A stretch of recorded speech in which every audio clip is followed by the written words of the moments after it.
E aí, eu sou Saor Lucena, apresentador do podcast da editora Vida Nova, e seja muito bem-vindo ao nosso podcast. Aqui a gente procura conversar com autores, pastores e teólogos em geral sobre os livros lançados pela editora Vida Nova e as questões importantes que eles abordam.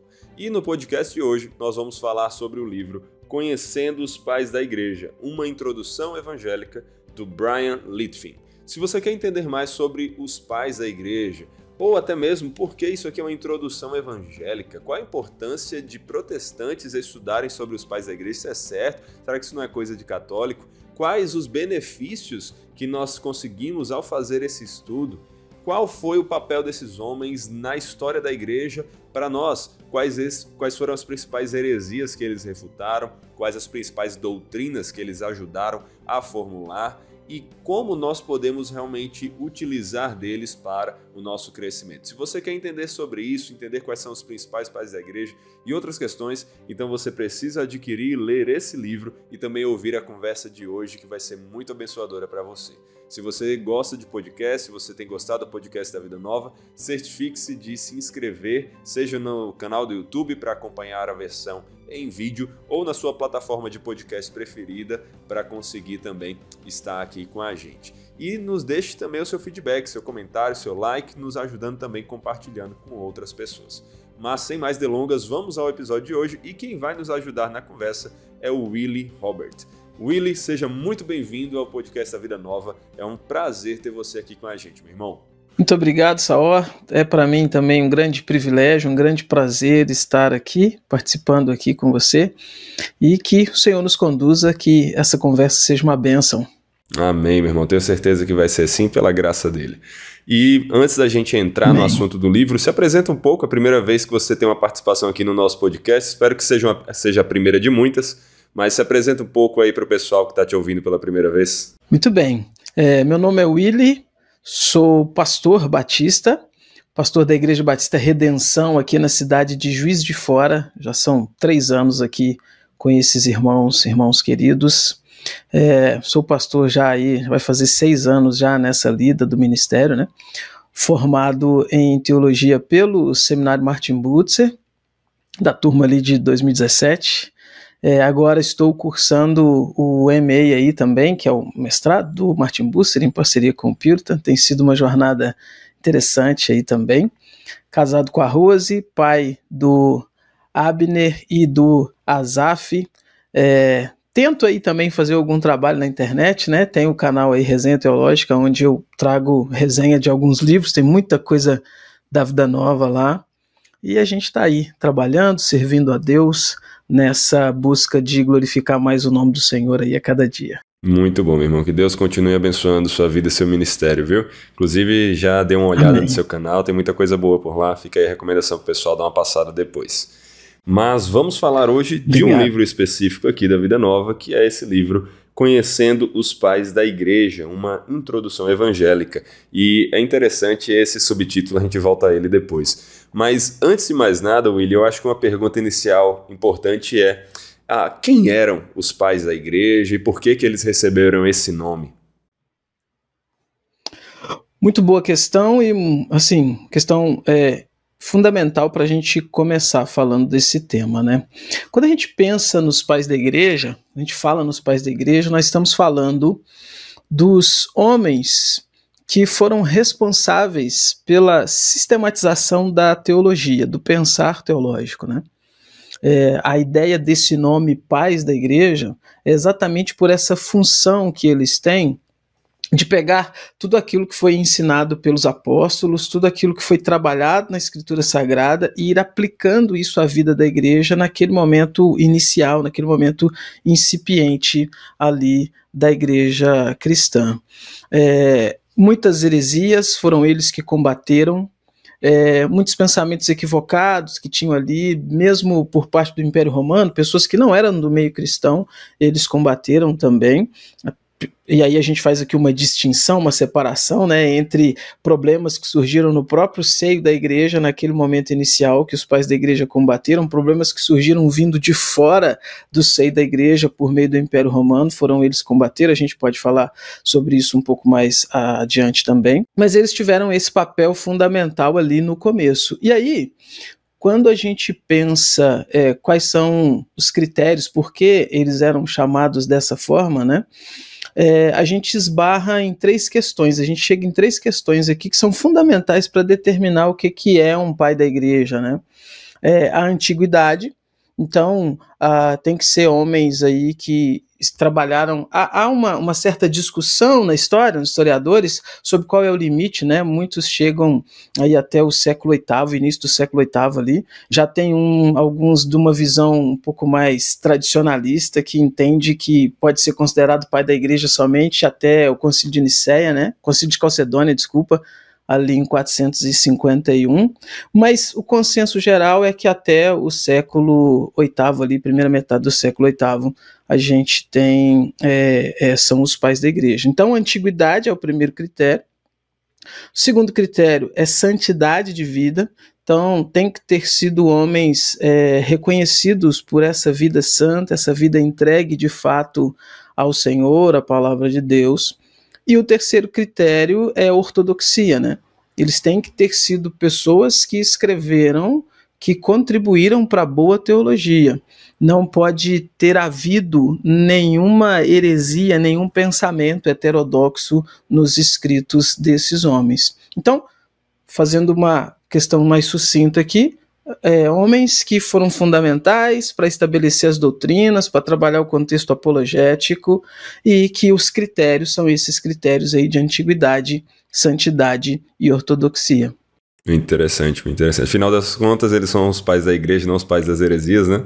Então, exatamente. É uma distinção interessante para a gente considerar. Ainda que eles tivessem também os seus erros aqui, nenhum deles foi perfeito, nenhum deles foi inerrante em sua teologia, nenhum deles foi inerrante em sua vida, mas foram homens que, vamos dizer assim, mais acertaram do que erraram nesse aspecto, foram piedosos, foram fiéis à Escritura e contribuíram, então, né, para o avanço a organização, né, a sistematização da doutrina e do que é a igreja de maneira geral.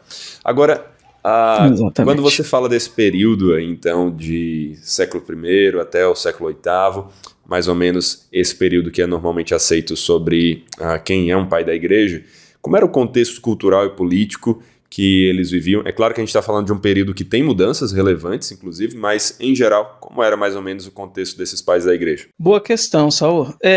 Existem algumas distinções que são feitas dentro mesmo dessa classificação dos pais da igreja que nos ajudam a entender o contexto. Então, por exemplo, a gente tem ali a primeira classificação dos pais da igreja são os pais apostólicos, né? Eles têm esse nome, eles levam esse nome porque eles foram os homens da primeira geração após os apóstolos, né? E muitos deles ali, como Clemente Romano, por exemplo, chegaram a ser instruídos pelos próprios apóstolos, né? Então você tem essa pelo apóstolo João, principalmente, né? Você tem essa proximidade muito grande. E quando a gente pensa, então, nesse contexto de proximidade com o apóstolo João ali, a gente entende que eles estão vivendo nesse momento inicial da igreja, mas num momento onde a igreja ela está no meio do Império Romano, né? Império Romano que vai ter aí as suas épocas, as suas sazonalidades ali de perseguição à igreja, né? Então esses primeiros pais da igreja, esses primeiros pais apostólicos, eles estão num contexto de viver perseguição, fugir de perseguições, né? A igreja, enfim, é muito atacada pelo Império Romano. Há ainda um desconhecimento em relação ao Império Romano sobre o que são os cristãos, né? Há até uma distinção interessante que se faz, né? O judaísmo, por exemplo, dentro do Império Romano, como o Império Romano está lidando com o judaísmo já há algum tempo, o judaísmo era considerado uma religio, né?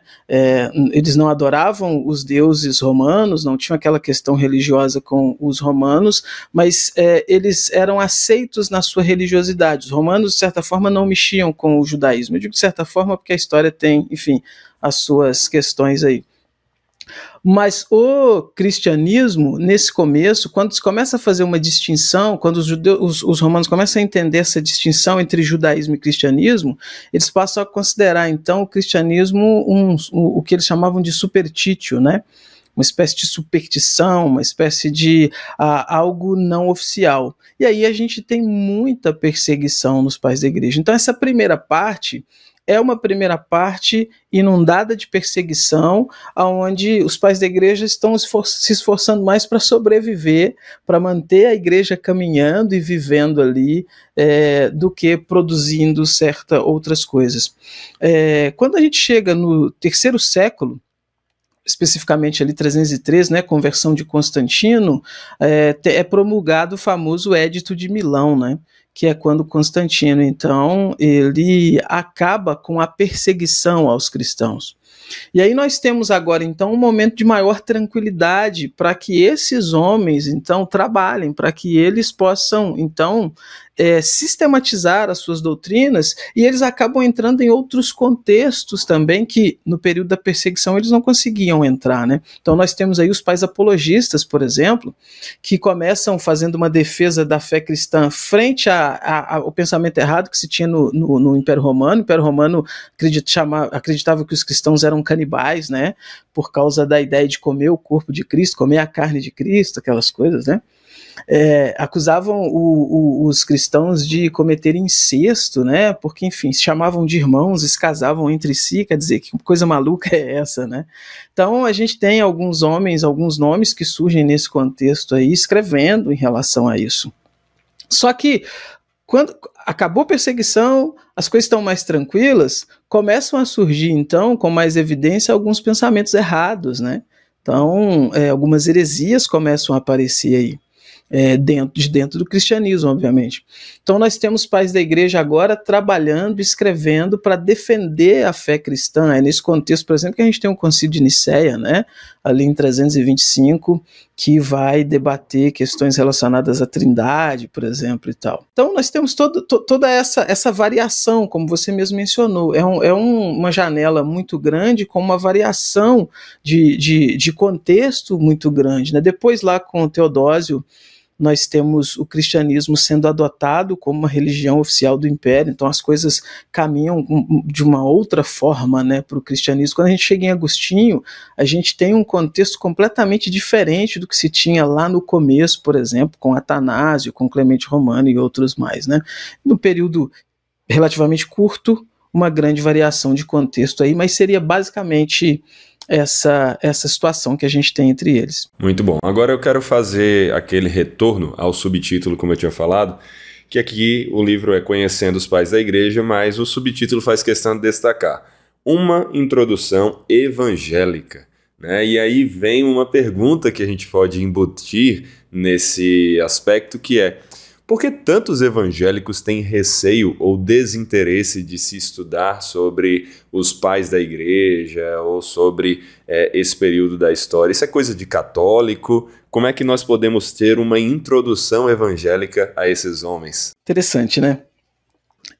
Tem muito evangélico, tem muito protestante que ele pensa que a igreja de Atos dos Apóstolos ali, ela dá um salto para a reforma protestante, né?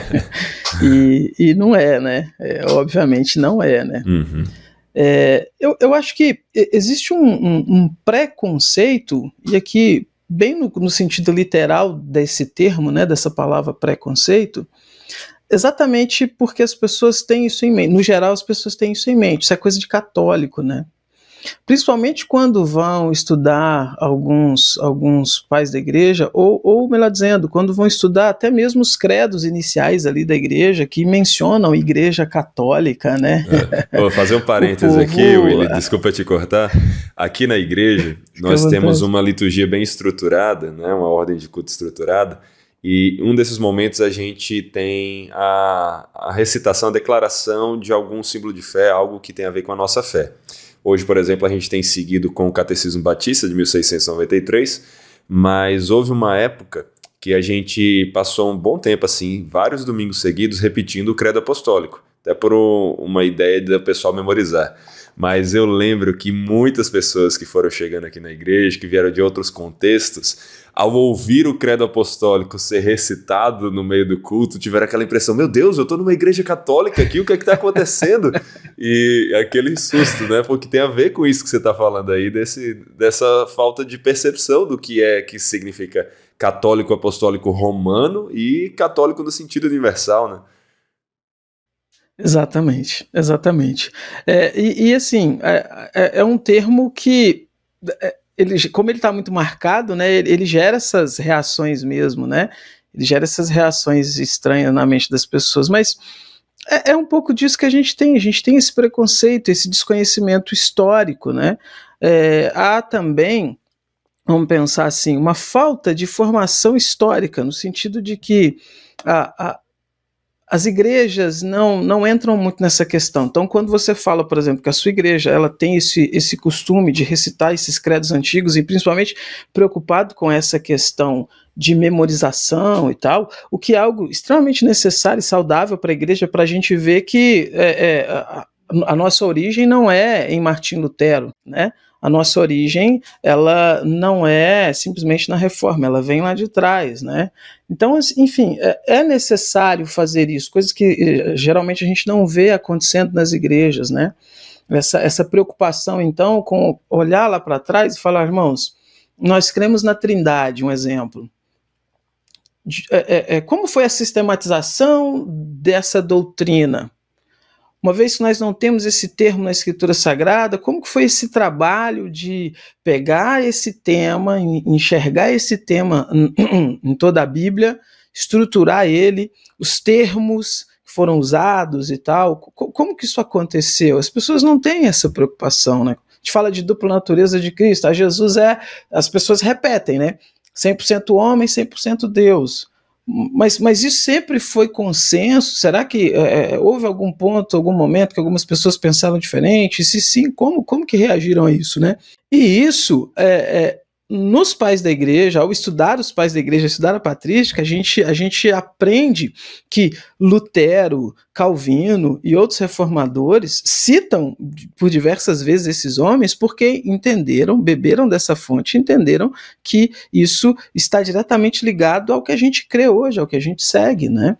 Então não é uma coisa de católico, de forma alguma, penso eu, pelo pouco que conheço os pais da igreja, mas penso eu que se os pais da igreja tivessem a oportunidade de ver hoje algumas coisas que o catolicismo romano faz, eles falam, a gente não tem nada a ver com isso, a gente nunca ensinou isso, não foi isso que a gente estava falando, né? Com toda certeza, e é algo que a gente precisa. O fundamento da nossa fé é a palavra de Deus, mas começou-se a se construir, a se edificar sobre esse fundamento, e esse começo se deu com a obra desses homens, né? Então, assim, é muito importante para a gente. Piedade, vida piedosa. Os pais da igreja escreveram sobre culto, até mesmo o contexto de perseguição em que viveram, tem muita coisa ali que nos inspira muito.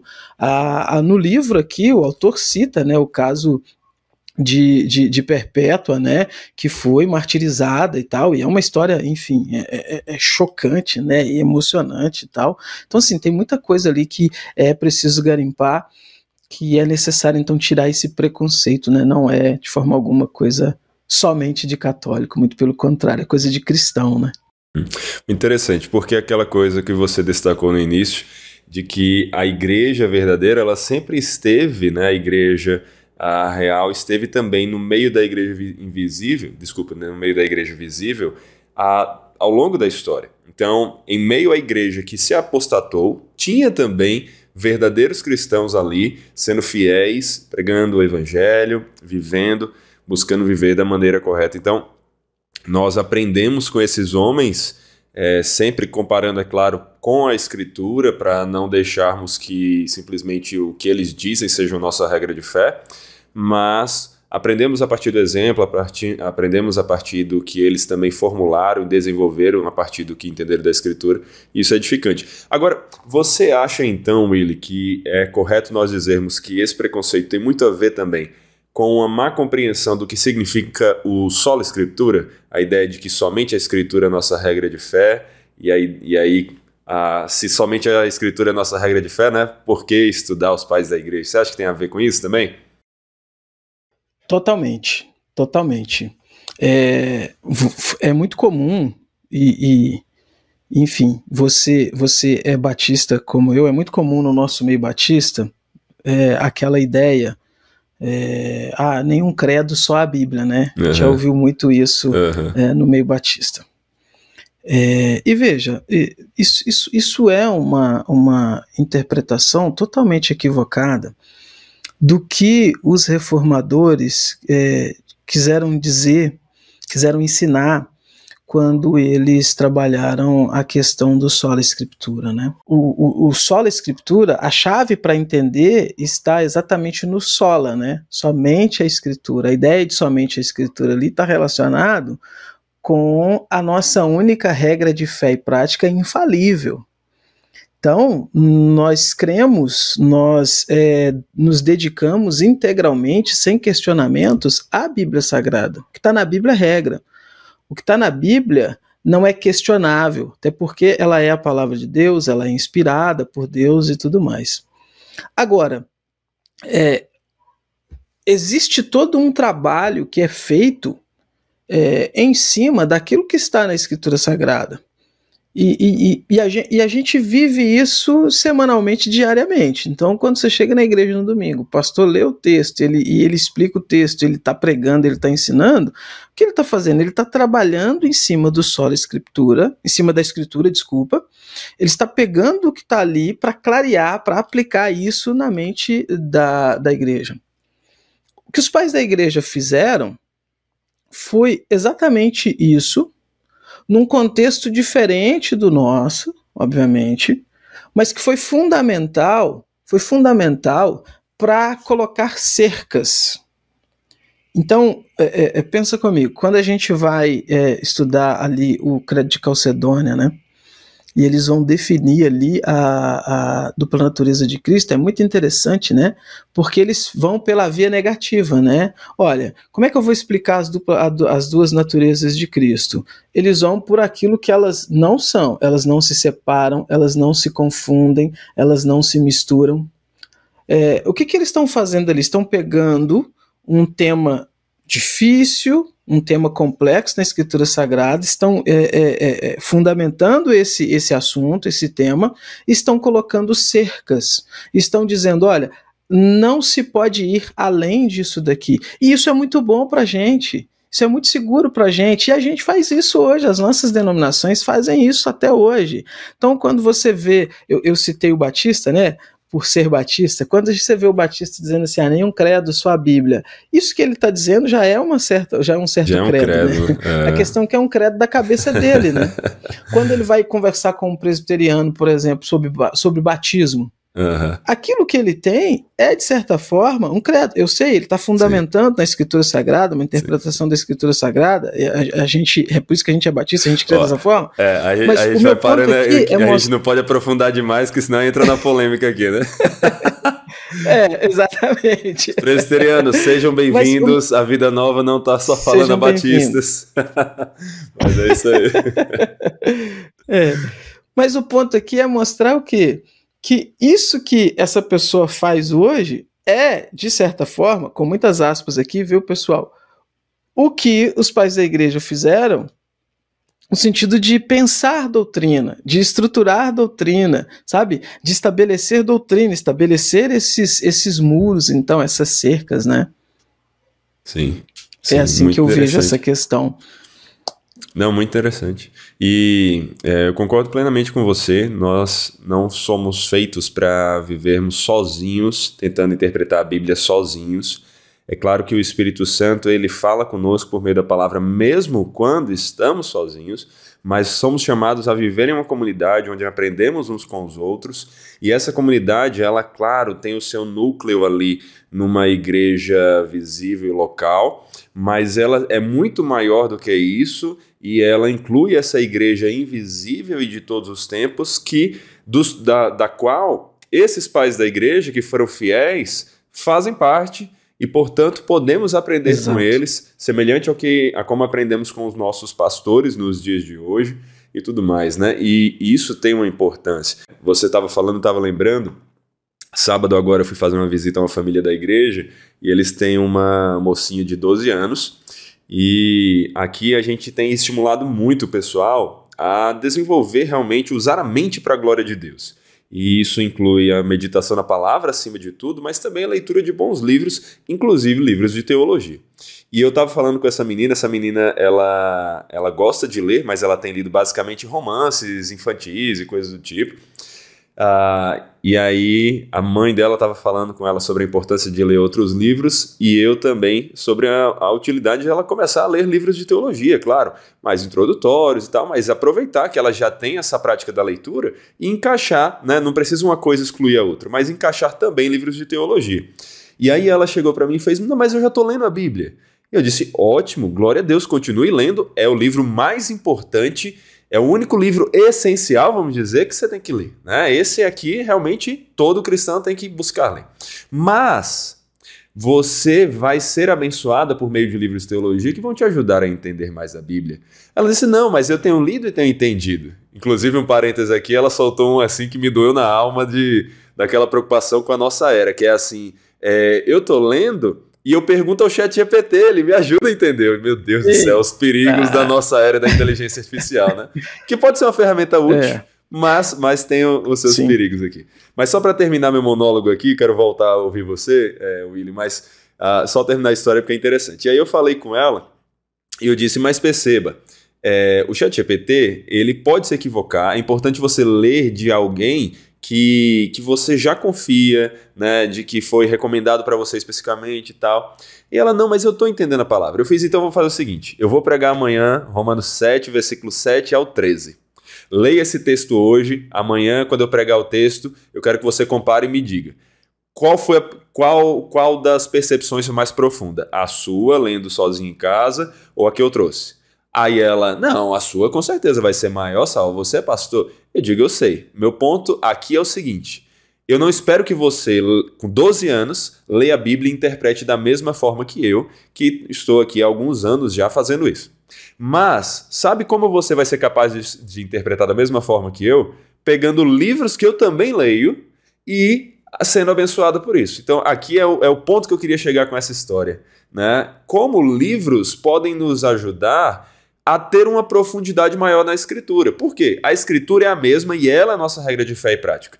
Mas homens fiéis ao Senhor, ainda que com seus equívocos aqui e ali, podem tentar, em oração e dedicação, nos ajudar a ter um aprofundamento em implicações do que a Bíblia ensina, né? E eu acho que os pais da igreja fizeram isso muito bem e pastores têm que buscar fazer hoje. Você concorda com essa história? Totalmente, Saul, totalmente. E até porque homens mais capazes do que nós. Com certeza. Né? Homens mais capazes do que nós. E por quê?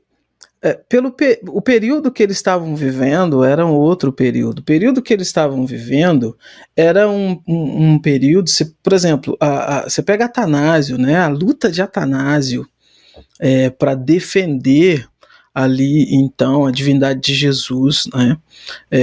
E como que aquele homem se dedicou, como que ele dedicou a vida inteira para aquilo, sabe? Como que escritura para ele era uma coisa que ele respirava, sabe? Você pega Orígenes, e Orígenes, há uma controvérsia em relação a Orígenes, né? Orígenes, ele pode ser considerado um escritor da igreja, mas naqueles critérios de pai da igreja ele não passa, exatamente porque ele incorreu em algumas heresias no final da vida, né? Mas tem uma excelente contribuição para a nossa teologia, isso aí é inegável, né? A história de Orígenes conta que ele precisava contratar pessoas, para estenógrafos ali, para escrever os sermões dele, para escrever o tanto de teologia que ele produzia. Ou seja, é outra época que não se compara com o que a gente tem hoje, que a grande massa, vamos dizer assim, dos crentes, que às vezes vão ter a escritura num momento específico do dia, naquele momento lá do final de semana no culto, para esses homens aqui, esses homens viviam isso, e muitos deles, inclusive, deram a sua vida, derramaram o seu sangue por causa disso. Então, isso é algo que eu acho que é um exercício de humildade, sabe? Eu falo assim, poxa, eu vou aprender com esses homens, eu vou ler o que esses homens têm a dizer, eu vou me debruçar sobre essas obras aqui para aprender o que eles estão fazendo sobre a igreja. E aí a gente tem um detalhe que eu acho que é muito importante no que você disse, né? Que é a ideia do lastro histórico. Vamos arredondar aqui 2000 anos de cristianismo. Os pais da igreja estão nos primeiros ali, inclusive está completando agora 1700 anos do Credo de Nicéia, né? Muito interessante, foi 325. Então vamos colocar aí 17 séculos da igreja, 17 séculos em que a igreja cristã está se debruçando sobre a obra desses homens. Esse livro que a gente está falando hoje é um livro de um teólogo agora, um doutor em teologia histórica, escreveu sobre esses homens, e durante esses 17 séculos tem se debruçado sobre esses escritos e tem se visto isso com bons olhos, tem se enxergado isso como um bom fundamento, tem se enxergado isso como um bom caminho para nós trilharmos, para aprendermos sobre Deus, sobre Jesus e tudo mais.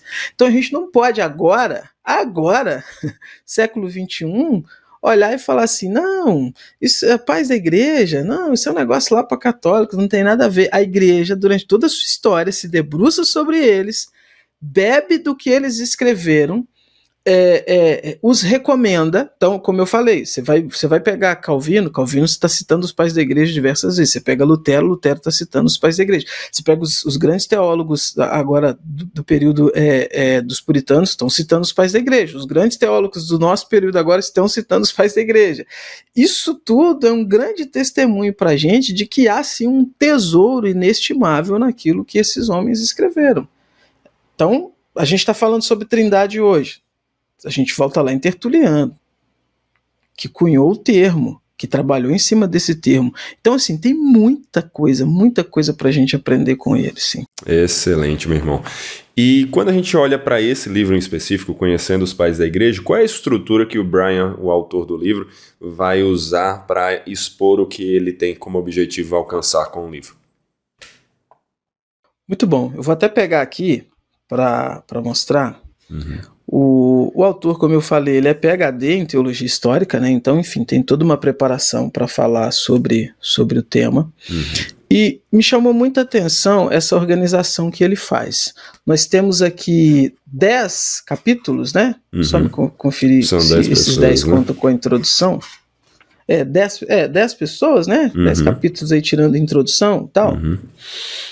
E o que ele faz? Ele vai trabalhando aqui, ele traça uma linha histórica, né? Então ele começa com Inácio de Antioquia, Justino Mártir e tal, Tertuliano, Orígenes, Atanásio, finaliza lá em Agostinho e Cirilo de Alexandria, já no século V ali. E ao contar a história de cada um desses pais da igreja nesse capítulo, ele começa com uma história contemporânea. Então ele introduz o assunto trazendo algo da nossa época que, por exemplo, quando ele vai falar de Atanásio, ele fala sobre um menino, uma criança lá na Escócia, que é muito comum a questão dos diques lá, ouviu um dique pingando e se a água começa a jorrar ali, inunda tudo, e ele foi lá e com a própria mão ele tapou lá aquele vazamento para a água não escorrer, e passou a noite, sentiu frio e tal. Ele te introduz como uma história bem cativante nesse sentido, para fazer uma ligação, um ponto de contato entre essa história e a história do pai da igreja que ele vai contar. Então, quando ele entra no pai da igreja propriamente dito, ele fala para a gente sobre a vida, quem foi, onde nasceu, qual o contexto que viveu, e o que eu acho que é fundamental em tudo isso, ele entra na questão teológica. Qual controvérsia teológica estava envolvida, qual questão teológica estava envolvida, como que foi a defesa que foi feita disso, e em muitos deles aqui ele conta também como foi o final da vida, né, se foi martirizado e tudo mais. Eu achei isso muito interessante porque nos dá um panorama da vida, da teologia, do contexto histórico, das controvérsias que estavam envolvidas, e tudo isso conectado, introduzido por uma história contemporânea que prende a nossa atenção. É bem interessante isso. Achei uma didática muito, muito boa, né? Sim, nesse sim, sentido. com certeza. É bom o storytelling. A gente está acostumado com uma época de muitas histórias cativantes, seja nos filmes, seja nas séries e até mesmo em livros. Então, faz parte de uma apresentação moderna de um assunto tão importante para um público como o nosso, né? Faz parte de pegar uma história dessa para chamar a atenção. É legal. E também é bem interessante essa questão de que, ao final do livro, você tem, né, esses excertos extraídos dos escritos com perguntas para reflexão, né? Exatamente. Isso aí também é interessante porque você tem como ter uma degustação, ainda que breve, do escrito do autor e recomendação de obras para se aprofundar, né? Exatamente, isso também é algo que chama muita atenção, porque o que ele faz? Acho que a palavra que você usou ela é perfeita, né? É uma degustação. Uhum. Então, depois que ele te conta essa história, depois que ele te apresenta a vida dessa pessoa, ele vem aqui e traz um trechinho de algo que essa pessoa escreveu, para você ter ali, sei lá, a fonte primária da questão, vamos dizer assim, né? Eu gostei bastante, achei muito legal. Eu acho que. E esse é o ponto, Saul. É um livro que ele chama a atenção de quem já leu muito sobre o assunto, de quem conhece sobre o assunto, e ele é uma ótima introdução para quem está nessa, então, não conheço muito, ainda não estava muito interessado, por onde eu começo, né? Talvez essa é a pergunta, né? Por onde eu começo? Eu acho que ele é uma boa porta de entrada porque dá essa visão mais ampla, panorâmica, que é um bom início para quem quer começar a estudar os pais da igreja. Gostei bastante, bastante. Com certeza. E o tamanho dele também é adequado para esse início que você traz aqui, né? Porque são 250 páginas mais ou menos, pouco mais do que isso, mas você tem aqui 10 pais da igreja que ele vai tratar, né? Fora epílogo, introdução e tal. Então é muito bem distribuído, são capítulos curtos que dá para você ser cativado pela história, mas ao mesmo tempo você consegue, sei lá, ler um personagem por dia que seja, né? Dá uma boa média de leitura ali e você depois vai ter as recomendações para se aprofundar. Agora, falando de volta... Dá para ler como Sim. uma espécie de devocional, né? Vamos dizer assim. Então dá até para fazer algo nesse aspecto, né? Eu gosto, inclusive, de histórias sobre outros cristãos como uma espécie de texto que me desafia e me motiva a crescer mais para a glória de Deus, né?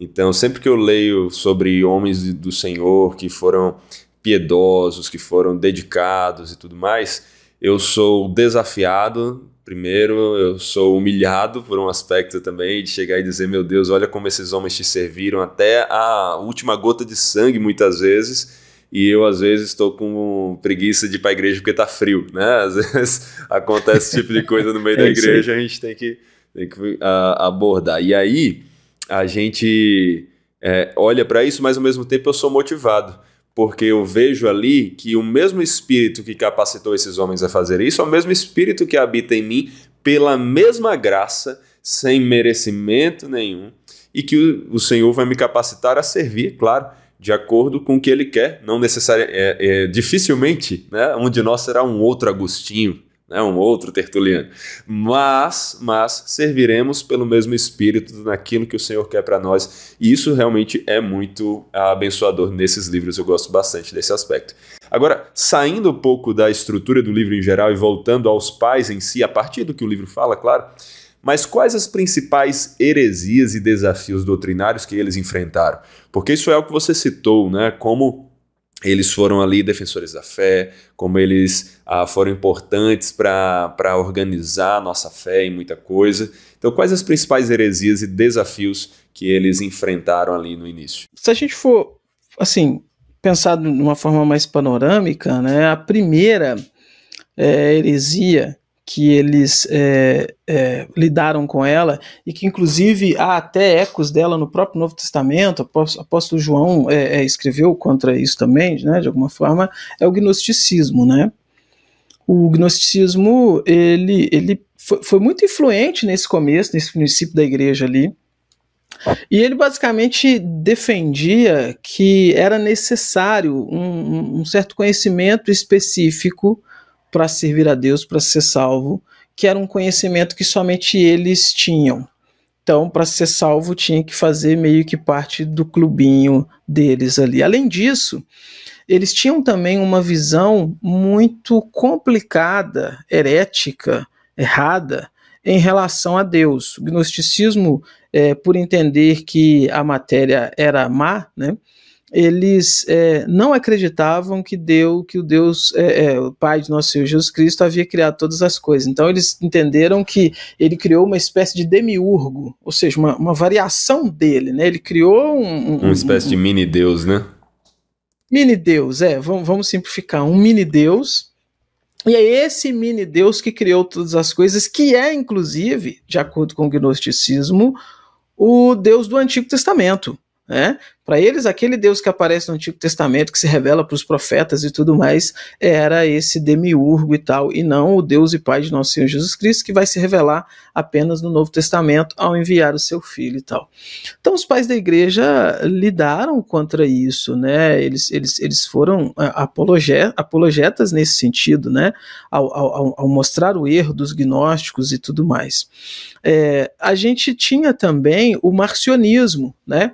Marcião está envolvido no contexto aí do cânon, né, e tal, porque ele tinha uma visão muito antissemita, né, também, era muito avesso aos judeus, criou seu próprio cânon, sua própria lista de livros ali que poderiam ser considerados inspirados, rejeitou todo o Antigo Testamento, dos evangelhos, ele pegou apenas algumas partes ali do Evangelho de Lucas e tudo mais. Os pais da igreja lutaram contra isso também, né? A gente tem ali o arianismo, que é também uma das grandes heresias, uma das fundamentais que a gente tem ali nesse começo, que tinha uma visão muito equivocada em relação à divindade de Jesus. Eles negavam a divindade de Jesus, né?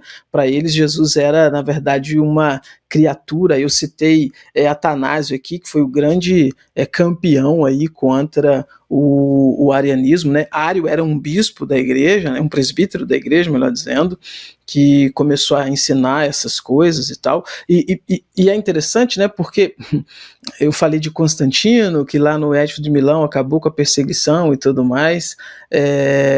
O Concílio de Nicéia foi convocado para exatamente discutir um pouco dessas questões, e após a elaboração do Credo de Nicéia ali, o arianismo, que parecia ter sido derrotado, ele volta, né, com Constâncio e tal, enfim, então o arianismo deu muito trabalho. Então nós temos vários atuaram contra ali, o bispo Alexandre, que era o bispo de Atanásio, inclusive, foi fundamental nisso daí, mas é inegável a contribuição de Atanásio contra o arianismo. A gente tem também nestorianismo, né? Nestorianismo, ele era uma confusão que Nestório fez em relação à dupla natureza de Cristo, que inclusive, sem querer polemizar, é uma visão que a gente encontra muito hoje em dia, né? Algumas músicas que a gente escuta, algumas pessoas conversando, você vai conversar com algumas pessoas para falar com elas assim, como é que a gente entende natureza humana, natureza de Jesus? Aí é muito comum aquela explicação assim, não, quando ele está no barco dormindo, é a sua natureza humana. Quando ele acorda, vai lá e aquieta-te vento, acalma-te mar, aí é a sua natureza divina. Como se Jesus tivesse uma chavinha seletora nas costas, né, onde ele mudasse ali para Deus e para homem, né, e tal. E isso começa com Nestório, né? Então, os pais da igreja foram fundamentais ao atacar esse pensamento como uma heresia, a escrever contra isso e a conduzir a igreja, então, para o pensamento correto em relação à natureza de Jesus. Enfim, são várias. A gente tem também o donatismo, né? Donatismo, que foi outra heresia, que foi outra polêmica também, mais uma polêmica, né, e tal, sim, que a gente teve na igreja, mas enfim, são muitas coisas que a gente poderia elencar aqui. Sim, sim. Inclusive, né, voltando ao arianismo brevemente, você falou do nestorianismo que a gente vê hoje em dia, mas o arianismo a gente vê ainda muito presente, inclusive, os testemunhos de Jeová, né, que até hoje negam a divindade de Cristo, e basicamente são discípulos de Ário, que estão reavivando algo que já foi condenado pela igreja como uma heresia muito, muito tempo atrás, né? E aí a importância da gente estar baseado na escritura como regra de fé acima de tudo, mas também na interpretação de homens piedosos ao longo da história, né, que trouxeram esse entendimento correto da Escritura de que Jesus é sim Deus e não essa visão que Ario trouxe. Agora, a gente falou da parte negativa, que eles foram contra, e quais os benefícios disso, né, e quais as doutrinas que os pais da igreja ajudaram a formular. Quais as principais, né? Também são muitas. Sim. Rapaz, isso aí que é o mais impressionante, Saul. Porque, num certo sentido, é correto dizer que todas as doutrinas que nós seguimos hoje, enquanto igreja cristã, elas foram formuladas pelos pais da igreja. É claro que a gente tem contribuições posteriores e tudo mais, isso aí é inegável, mas assim, você pega, por exemplo, a discussão, qual é a discussão maior na crentosfera, né? Nos debates protestantes aí? Calvinismo e arminianismo. O miolo da questão está lá atrás com Agostinho e Pelágio. É verdade. Né? O miolo da questão. Sim. Né? O miolo da discussão ali está lá atrás. Então, assim, formularam muita coisa. Então, vamos lá. Trindade foi uma formulação doutrinária dos pais da igreja. Veja, não estou dizendo que os pais da igreja inventaram a ideia de trindade, não é nada disso. A linguagem que a gente utiliza hoje para falar, então, do Pai, Filho e Espírito Santo como tendo a mesma essência, né? Como sendo um Deus que subsiste eternamente em três pessoas, é uma linguagem que foi formulada pelos pais da igreja. Né? As questões lá do homoiúcios, né? A mesma substância, ou uma substância semelhante e tal. Toda essa discussão formulada pelos pais da igreja. A cristologia, a gente falou aqui, dupla natureza de Jesus. Como é que eu entendo em Jesus a sua humanidade, a sua divindade?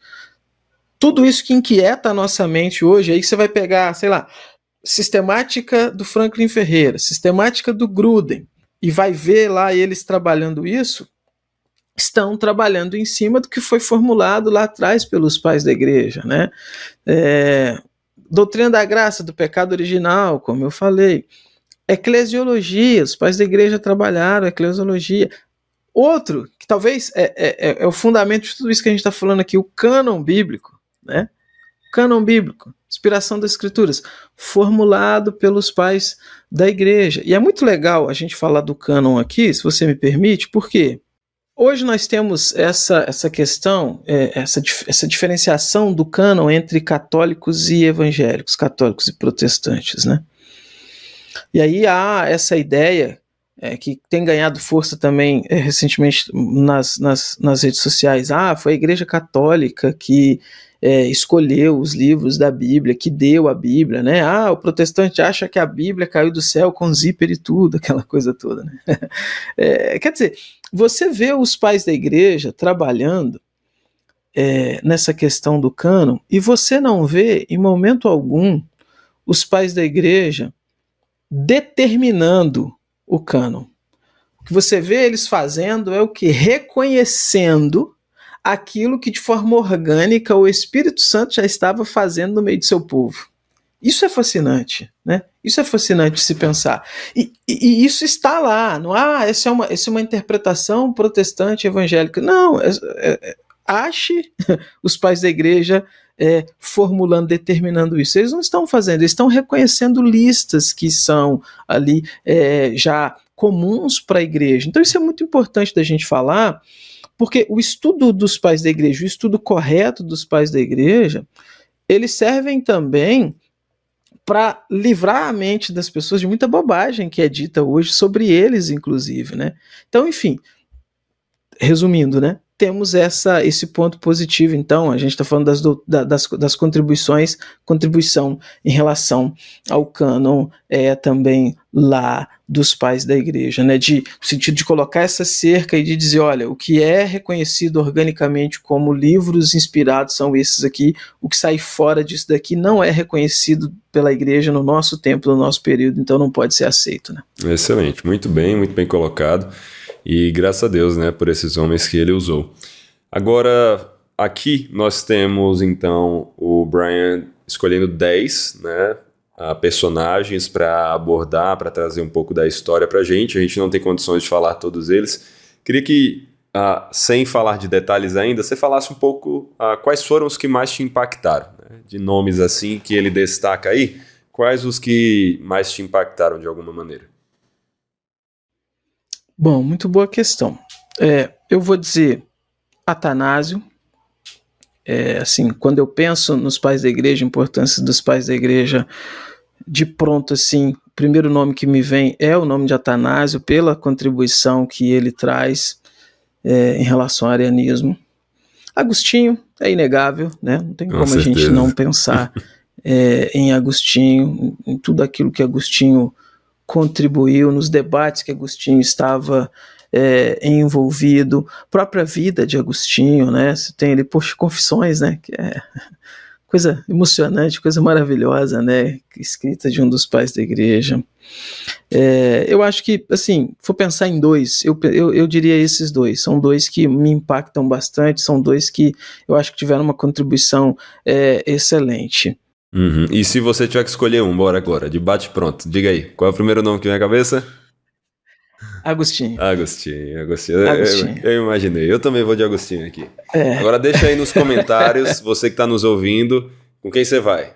Eu vou recitar aqui rapidinho a lista dos personagens, escolha aí você que está nos ouvindo, deixa aí no comentário seus 3 na ordem que você acha mais interessante, deixa aí qual é o primeiro principalmente. Inácio de Antioquia, Justino Marte, Irineu de Leão, Tertuliano, Perpétua, Orígenes, Atanásio, João Crisóstomo, Agostinho, Cirilo de Alexandria. Vamos ver aí o que é que o pessoal vai voltar mais, quero saber depois. Agora... Eu acho que Agostinho vai ganhar, viu? Eu também acho. Eu também acho. Agora vamos ver o segundo, pelo menos, né? O segundo, o terceiro. Eu quero ver aí já há mais debate. Agostinho fica ali mais destacado. Mas, agora, você poderia então falar um pouco sobre Agostinho, já que a gente está destacando tanto ele assim? Por que Agostinho se destaca tanto? Fala um pouco mais, só, claro que a gente não tem como entrar nos detalhes do livro, o pessoal que quiser se aprofundar vai poder vir para cá, e daqui também para outros livros, inclusive que Vida Nova tem, mas o que é que você pode falar sobre Agostinho? Bem, vamos lá, né? Agostinho, ele é muito impactante, em primeiro lugar, a conversão de Agostinho, né? A conversão de Agostinho, ela é algo marcante. Agostinho, ele tem uma vida ímpia, né? Estava envolvido lá com seus debates filosóficos e tudo mais, e tinha uma prática de vida ímpia e tal.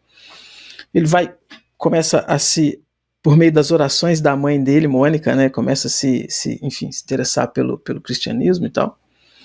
Algumas questões do cristianismo ele ainda está lendo com uma mente muito filosófica, vamos dizer assim, e algumas coisas sem conseguir compreender, até que tem aquele momento, né, onde ele vê ele estava tentando ler ali alguma coisa da escritura e tal, e aí deixa aquilo de lado e ele vê ouve umas crianças brincando, e na brincadeira das crianças ela estava fazendo aquele cântico, né, tole lede, ou seja, toma e lê, e aí quando ele volta, pega o texto e lê o trecho de Romanos, onde Paulo fala sobre a justificação pela fé e tal. Isso é fascinante, né? Isso é fascinante. Eu acho que isso marca muito a conversão dele. E aí depois, ele tem uma carreira, vamos dizer assim, muito meteórica, né, em certo sentido, e as confissões que marcam também um certo estilo literário, né? É o primeiro registro da história naquele estilo que se tem de uma biografia, de uma autobiografia, né? Que serviu de parâmetro para muitas outras que vieram depois. As confissões, elas são o desnudar da alma de Agostinho, né?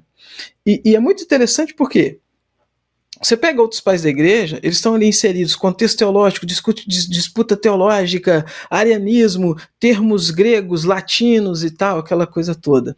Agostinho tem também a sua contribuição, não estou negando isso, mas chama a atenção o fato dele ser alguém que ele escreve sobre a sua vida, sobre os seus sentimentos, sobre as coisas que ele pensava, sobre como que há uma transformação de vida, há uma transformação interior na vida dele, né? E eu acho que isso me chama muita atenção porque mostra para gente que a teologia ela é feita sim com os livros, com a pesquisa, com o pensar teológico, o aprofundamento teológico, técnico e tudo mais, mas ela é carregada de vida também, de vida com Deus, de perceber que a fé em Deus, ela não é uma coisa que vem somente para cá, ela vem para o coração também, ela muda também a nossa maneira de enxergar o mundo, a nossa maneira de viver no mundo, a nossa maneira de viver, interagir com as pessoas que estão à nossa volta. Então, eu acho que Confissões de Agostinho, unido a toda a produção teológica dele, nos ajuda a ter essa visão maior, essa visão mais panorâmica assim, da nossa vida como servos de Deus, né? Excelente. Eu diria isso. Muito bom, muito bom. E, de maneira geral, quando você olha, né, para a história desses personagens, enquanto você lia o livro, quais principais lições que você poderia destacar sobre eles? É claro que a gente já comentou um pouco sobre elas, mas para resumir, recapitular, o que você poderia trazer para a gente? Boa questão. Primeira delas, Saul, fidelidade acima de tudo. Fidelidade acima de tudo. A marca dos pais da igreja, e sobretudo no contexto que eles viviam, os 3 primeiros séculos ali de perseguição e tudo mais, é impressionante a firmeza que esses homens tinham, o compromisso que eles tinham em defender a verdade. Não era uma postura rígida, no sentido de uma postura de rigidez orgulhosa, sabe? Era uma postura de firmeza em relação àquilo que é a verdade revelada na Escritura Sagrada. E em tempos que a gente vive, em tempos de muitas vozes e de uma cacofonia muito grande em relação a muita coisa, eu acho que é muito importante para nós, enquanto servos de Deus, mantermos a firmeza na Escritura Sagrada, sabe? Dentro dessas inúmeras vozes, a gente, como diz a palavra de Deus, conseguir reter o que é bom e nos mantermos firmes naquilo ali, né? Eu acho que esse é um dos pontos, dos pontos principais. Um outro ponto conectado a esse é que se você vai ser firme aqui, a palavra de Deus. Então, conhecimento, tempo, dedicação que esses homens tinham à palavra de Deus é também algo impressionante. Eles eram dedicados às Escrituras Sagradas, num contexto que não se tinha tanta facilidade igual nós temos hoje.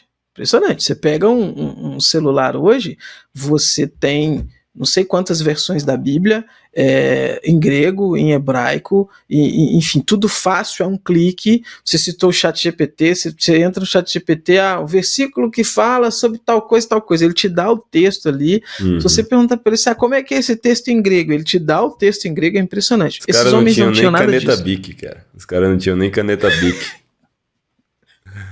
Pois é. E é impressionante o quanto que esses homens eram, então, nesse contexto difícil, comparado com o nosso, preocupados com a Escritura Sagrada, se debruçaram sobre a Escritura Sagrada, respiravam a Escritura Sagrada, quanto que a linguagem deles, naquilo que eles estão escrevendo, é uma linguagem que exala texto bíblico. E outra, além disso, num contexto em que não tem essa facilidade da Bíblia ser dividida em capítulos e em versículos, como a gente tem hoje, que facilita muito também memorização e tudo mais. E eles, assim, citavam, sabe, longos textos ali de memória. Assim, é impressionante. Isso também chama muita atenção. Então, fidelidade a Deus, fundamentada na sua palavra, que necessita, obviamente, do conhecimento dessa palavra, que só vem com tempo gasto com a Bíblia Sagrada. Precisa gastar tempo. E esses homens fizeram isso de uma forma muito marcante. Excelente, meu irmão, muito bom. E aí, considerando que deu para ver, inclusive, o quanto você gostou realmente do livro, para quem você recomenda esse livro? Quem você acha que vai ser beneficiado pela leitura desse livro? Vamos lá. Eu acho que pessoas que já têm uma certa caminhada no estudo teológico, então, pastores, professores de teologia, professores de EBD e tudo mais, vão se deleitar muito nesse livro, porque mesmo você já conhecendo o que ele está falando aqui sobre Agostinho, sobre Atanásio, sobre Ireneu e tudo mais, a didática, a forma como o autor faz aqui é uma forma que nos faz nos deleitar novamente na história, sabe? Isso foi uma coisa que me marcou também. Lendo ali, eu ficava assim, puxa, que legal, reviver isso e se deleitar, se deliciar nisso novamente. E até porque, quando eu falo professores, pastores e tudo mais, esse contato, além de ter esse deleite pessoal, vai servir também para conhecer mais a obra, até mesmo para saber como direcionar, como indicar ela para determinados públicos na igreja, né? Então, em primeiro lugar, professores de EBD, pastores e tudo mais.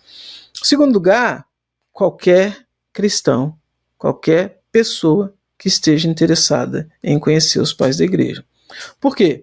Eu falei lá do arianismo, a disputa do arianismo, a disputa sobre trindade, que envolve termos, que envolve uma discussão que alguns podem achar, isso aqui é um pouco chato e tudo mais, apesar de, enfim, não ser, mas a pessoa que não está familiarizada pode pensar isso. O autor consegue trabalhar esses conceitos de uma forma muito leve, muito, assim, fácil de conseguir pegar a ideia, de conseguir captar a ideia e, principalmente, ele consegue te fazer ter sede. Eu acho muito bom isso quando um livro te faz ter sede. Que sentido?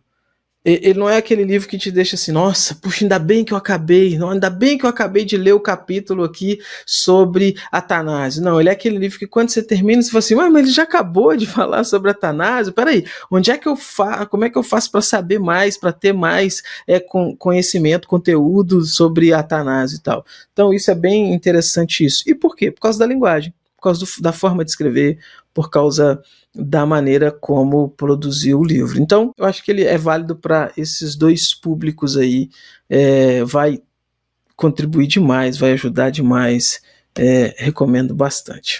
Willy, muito obrigado pela recomendação e pela conversa como um todo, foi muito bom conversar com você sobre esse assunto. Como eu falei, foi sua primeira vez aqui no podcast, mas espero que seja a primeira de muitas e que Deus continue te abençoando e te usando aí no ministério, meu irmão. Meu irmão, eu que agradeço muito a você pelo convite, agradeço a Edições Vida Nova aí pela parceria já de algum tempo, né? A Vida Nova tem, enfim, feito um trabalho fantástico no nosso país de produção teológica, de contribuição para o crescimento, desenvolvimento dos servos de Deus aí em relação ao conhecimento da Escritura com os seus livros. Então, para mim é um privilégio estar aqui. Enfim, estou aí sempre que precisar. É só dar um toque que a gente vem correndo, que é sempre um prazer, tá bom? Excelente, obrigado, meu irmão. Um abraço, que Deus abençoe. E você aí de casa que nos ouviu, gostou desse livro, né, gostou dessa conversa, quer aprender mais sobre os pais da igreja, quer entender isso a partir de uma introdução evangélica, né, a partir de uma cosmovisão bíblica também. Se você quer aprender mais sobre eles, leia esse livro, que vai ser bênção na sua vida. E também nos ajude compartilhando esse podcast com outras pessoas, para que elas possam também conhecer mais a respeito dessa obra e, principalmente, mais sobre os pais da igreja que vão ser bênção na vida delas. Se você gostou do podcast da Vida Nova de maneira geral, então não se esqueça de se inscrever no canal do YouTube ou na sua plataforma de podcast preferida e dar uma olhada nas dezenas e dezenas de episódios que nós já temos gravados e também ficar de olho nos próximos que virão por aí. É isso aí, que Deus abençoe e até a próxima. Valeu!